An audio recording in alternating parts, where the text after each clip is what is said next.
ನಮಸ್ಕಾರ. ಏಷ್ಯಾನೆಟ್ ಸುವರ್ಣ ನ್ಯೂಸ್ನ ವಿಶೇಷ ಜಾತಕ ಫಲ ಕಾರ್ಯಕ್ರಮಕ್ಕೆ ಸ್ವಾಗತ. ನಾನು ಅಮೃತ ಗೌಡ. ಈ ದಿನದ ಜಾತಕ ಫಲ ಸಂಚಿಕೆಯಲ್ಲಿ 12 ರಾಶಿಗಳ ಫಲಾಫಲ, ನೀವು ಕಳಿಸಿರುವಂತಹ ಸಂದೇಶಗಳಿಗೆ ಉತ್ತರ, ಪರಿಹಾರ, ಈ ದಿನದ ಪಂಚಾಂಗದ ಮಹತ್ವವನ್ನು ತಿಳಿಸಿಕೊಡ್ತಾ ಹೋಗ್ತೀವಿ. ಮೊದಲಿಗೆ ಜ್ಯೋತಿಷಿಗಳಾದ ಶ್ರೀಕಂಠ ಶಾಸ್ತ್ರಿಗಳನ್ನ ಕಾರ್ಯಕ್ರಮಕ್ಕೆ ಸ್ವಾಗತಿಸಿಕೊಳ್ಳೋಣ. ಶಾಸ್ತ್ರಿಗಳ ಕಾರ್ಯಕ್ರಮಕ್ಕೆ ಸ್ವಾಗತ. ತಮಗೆ ನಮಸ್ಕಾರಗಳು. ಶಾಸ್ತ್ರಿಗಳೇ, ಮೊದಲಿಗೆ ಈ ದಿನದ ಪಂಚಾಂಗದ ಮಹತ್ವವನ್ನು ತಿಳಿಸ್ಕೊಡೋದಾದ್ರೆ. ಶ್ರೀ ಗುರುಭ್ಯೋ ನಮಃ. ಹರಿ ಓಂ.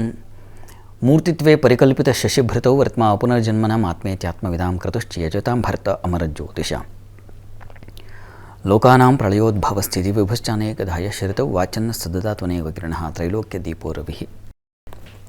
ಸಮಸ್ತ ವೀಕ್ಷಕರಿಗೆ ಶುಭೋದಯ, ಶುಭ ಬೆಳಗು.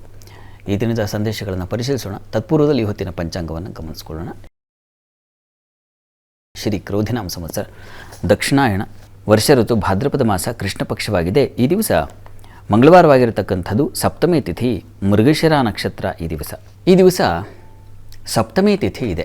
ಕೃಷ್ಣ ಪಕ್ಷದ 7ನೇ ದಿವಸದ ಒಂದು ಆಚರಣೆ, ಶ್ರಾದ್ದ ಕರ್ಮವನ್ನು ಈ ಹಿಂದೆ ಯಾರಾದರೂ ಸಪ್ತಮಿಯಲ್ಲಿ ಮೃತರಾಗಿದ್ದರೆ ಅವರಿಗೆ ಸಲ್ಲಿಸ್ತಕ್ಕಂಥ ಪೂಜೆಗಳನ್ನು ಈ ದಿವಸ ಸಲ್ಲಿಸಬಹುದು ಅನ್ನೋದು.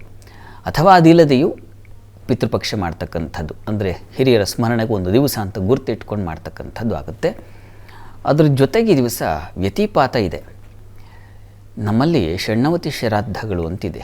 96 ಬಗೆಯ ಶ್ರಾದ್ದಗಳನ್ನು ಮಾಡಬೇಕು ಅಂತ. ಆ 96 ಬಗೆಯ ಶ್ರಾದ್ದಗಳಲ್ಲೇ ಇದು ಒಂದು ಮಹಾಲಯದ 15 ದಿನಗಳು ಸೇರಿದೆ. ಅದರೊಳಗೆ ಒಂದು ವ್ಯತಿಪಾತ. ಸಾಮಾನ್ಯವಾಗಿ ಅಲ್ಲಿ ಲೆಕ್ಕ ಹಾಕೋದು ಅಮ ಯುಗ ಮನುಕ್ರಾಂತಿ ವೈಧೃತಿ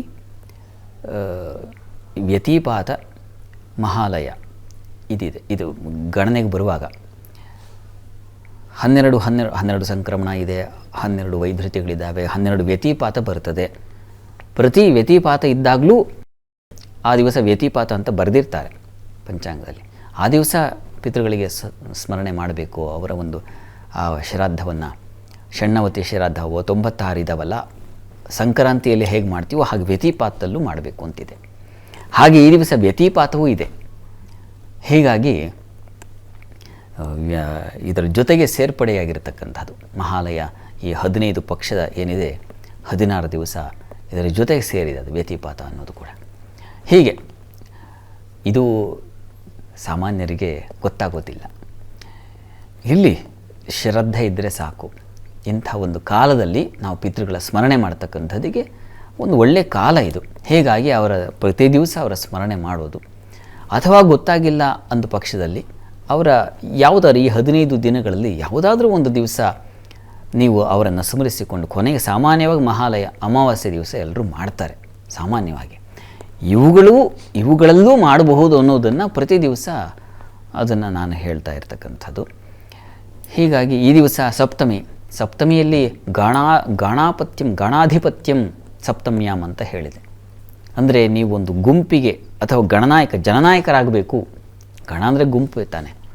ಜನನಾಯಕರಾಗಬೇಕು ನೀವು ಅಂತಂದರೆ, ಒಳ್ಳೆ ಪೊಲಿಟಿಷಿಯನ್ ಆಗಬೇಕು ಅಂತಂದರೆ ನೋಡಿ, ಈ ದಿವಸ ಸಪ್ತಮಿ ದಿವಸ ನಾವು ಪಿತೃಗಳನ್ನು ಸ್ಮರಿಸ್ಕೊಳ್ಬೇಕಂತೆ. ಪಿತೃದೇವತೆಗಳು ಅಂಥದ್ದೊಂದು ಅನುಗ್ರಹ ಮಾಡ್ತಾರಂತೆ ಈ ದಿವಸ ಸ್ಮರಿಸಿಕೊಂಡ್ರೆ. ನಾವು ಪ್ರತಿಪತ್ತು ಧನಲಾಭದಿಂದ ನೋಡ್ತಾ ಇದ್ದೀವಿ. ಮೊದಲನೇ ದಿವಸ ಧನಲಾಭ,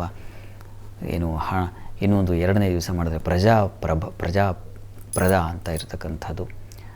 ತೃತೀಯ ವರಾರ್ಥ ತೃತೀಯಾಚ ಅಂದರೆ ಇಷ್ಟಪಟ್ಟಿದ್ದು ಸಿಗುತ್ತಂತೆ 3ನೇ ದಿವಸ ಮಾಡಿದ್ರೆ. ಹೀಗೆಲ್ಲ ನೋಡ್ಕೊಂಡು ಬಂದವಲ್ಲ. ಈ ದಿವಸ ಗಣಾಧಿಪತ್ಯಂ ಅಂತ ಹೇಳಿದೆ. ನಾಯಕತ್ವ ಅನ್ನೋದು ಉಂಟಾಗುತ್ತೆ. ಯಾರಿಗೂ ಅಧಿಕಾರದ ಕೊರತೆ ಇದೆ, ಯಾರೋ ಒಂದು ಒಳ್ಳೆ ಲೆವೆಲ್ಗೆ ಹೋಗ್ತಾ ಇಲ್ಲ, ಒಂದು ಪೊಸಿಷನ್ ಸಿಗ್ತಾ ಇಲ್ಲ ಅಂತ ಎಷ್ಟು ಜನ ಅಂದ್ಕೋತಿರಲ್ಲ. ಅಂಥವರು ನೋಡಿ ಈ ದಿವಸ ಪಿತೃದೇವತೆಗಳನ್ನು ಸ್ಮರಣೆ ಮಾಡಿಕೊಂಡ್ರೆ ಅಂಥದ್ದೊಂದು ಫಲ ಅನ್ನೋದನ್ನು ಹೇಳಿದೆ. ಪ್ರಯತ್ನ ಮಾಡಿ ಸ್ಮರಣೆ ಮಾಡಿಕೊಳ್ಳಿ, ಒಳ್ಳೆಯದಾಗಲಿ.